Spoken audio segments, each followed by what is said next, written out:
The task force had a number of companies from across British industry who signed up to it. Virgin chair it, and then Scottish and Southern, one of our big six energy companies, electric and gas utility. Stagecoach, Foster's, the architects, Arup's a big engineering company. A number of companies, and it's an ad hoc task force. We sat down over the course of the year, and my proposition was that we do this as a business risk assessment exercise. Now, I think most of them went into that exercise thinking this is a high consequence but probably low probability risk issue. What happened by the end of the process was that we had a group of people with the unanimous view that this is a high consequence, high risk issue. And we produced the report that you've seen.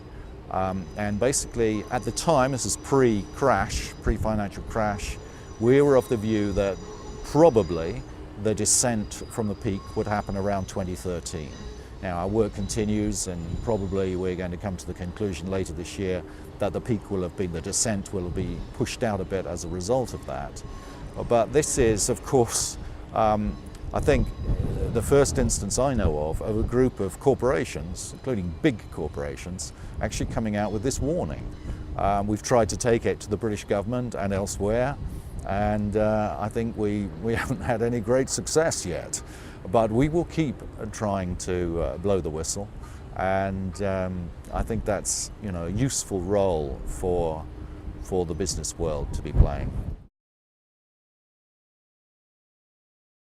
The British government's response to the peak oil issue has been breathtaking. I mean, hugely irresponsible.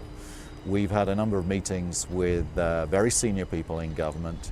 Initially, we were told by very senior civil servants in what was then the Department of Trade and Industry that they did not want to join with us. Initially, we wanted to have a group of companies and government, as you would, to do a serious risk assessment.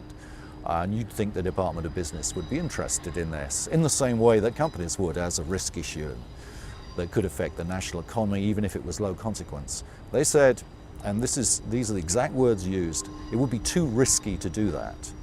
And their argument was, I could barely believe this, their argument was that, basically there isn't any risk, therefore why do a risk assessment? Because if you do that, the risk is you might scare the horses unnecessarily. And this is an incredible thing. So latterly, this was a couple of years ago, we did our work. After our work, they put together something called the Wicks Review, and it was done by a former minister, Malcolm Wicks. That was produced just a few months ago. It's a breathtaking document. It's well over 100 pages long. It has a couple of pages on peak oil. It dismisses it out of hand. It says that basically people who worry, I'm paraphrasing but accurately, people who worry about peak oil tend to overlook the fact that the price mechanism works, the oil price will go up, the companies will go out, they'll find oil. Pretty much end of story.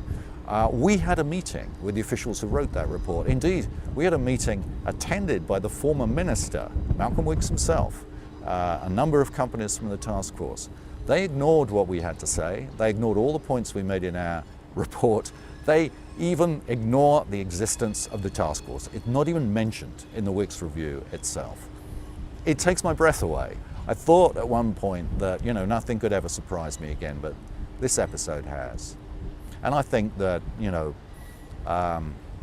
this is gross irresponsibility and a form of betrayal of national interests. And I think the people involved in this will really live to regret it.